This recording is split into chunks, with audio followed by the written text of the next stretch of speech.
There, David Risley here with a quick blog evaluation of RobertsonTrainingSystems.com. And hello, Mike. Mike is somebody that I've done a private consultation with some time ago. And last time he had a very different design than this. And one of my pieces of feedback to him at the time was to change the color. It was a very brown site back then. And Mike, I see that you have redesigned it and it looks a lot better. So I really like this design a heck of a lot better than your last one.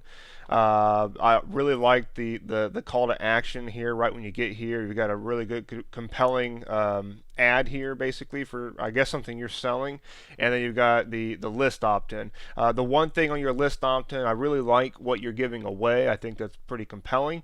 The one thing I would do is to put a much more visible subscribe button in there. It's just kind of white right now and it looks kind of lame actually compared to you have such a nice looking header here, and I think that subscribe button just kind of like, whoa, that doesn't really belong. So I would do something a little bit more visually aesthetic there for that subscribe button. But and the rest of your site looks really good. I like the fact you're using images in your posts and they're compelling. I really like that. I also looked at your products page, and this is something that let's see here. Let me just click on one of these randomly. So one of the things I wanted to mention, I think we had talked about this privately as well, was the way that you're marketing your products right now and how they're basically on your blog. Now, and there's a lot of potential distraction here. Now, it looks like you also have independent landing pages. Let me check one out here. All right, so this is good. You got a actual product page, and that's what I was looking for. Now, which brings us to the question: having it on your blog, I think that's probably fine. Now that you do have that, if you did not have those separate product page, I'd be a little worried. You might want to consider getting rid of these buttons. By the way, they're all zeros right now, which is kind of negative social proof and doesn't make it look that great. So I'd get rid of those.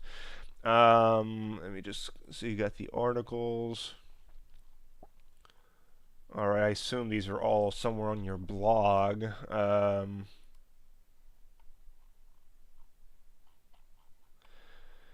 So yeah, the only other thing that stands out to me would just be the actual organization of your blog. It's without hunting that much. I like on the home page it makes a lot of sense, and then when I look at your menu, I'm a little bit confused as to how to get to your blog archives, or do you have a search? Yeah, you do have a search, so that's fine. It's up there in the header.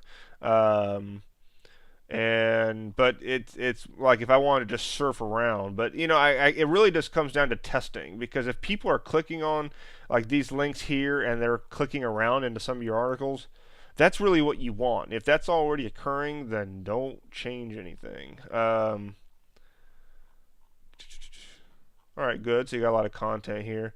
Again, with the negative links here, I talk about this with a lot of people, but that is to look into what social networks your target audience uses. Facebook is very often a given with most markets. Twitter sometimes. Most people don't use Reddit. Dig neither, Stumble Upon, or even Google Buzz. So it's all about not giving them too many options and focusing on the ones that actually matter and making it stand out in such a way that people will use it. And another thing you might want to do here is explore, instead of having a share button on every single piece of content, let me look up here. I'm trying to find out, if you have a Facebook fan page, and it looks like you have a profile. Let me click on that. What you might want to do is start. This is a personal profile. So one thing you might want to do is make sure you have a page for Robertson Training Systems on Facebook. I'm not sure if you already do or not. And start linking to that. I think it'll be better for your brand that way. Plus, it doesn't limit you to 5,000. And then what you can actually do is get the little code that Facebook gives you for your fans, and put that button down here on these pages, so that when people they're liking the brand, and therefore it gives you actual social proof rather than having all these social media links with a big fat 0 on them. I think you might get more bang out of that. One little side thing on this page is you have a lot of broken images in here with your testimonials, and not only that, I think the testimonials could be made to visually pop and stand out a little bit better. They kind of all run together right now visually. Other than that, Robert, if you have any specific questions, feel free to hit me up. But your site looks pretty good. Just a few things to correct there, but I really like the design. Really like it a lot better than the last one. All right, talk to you soon.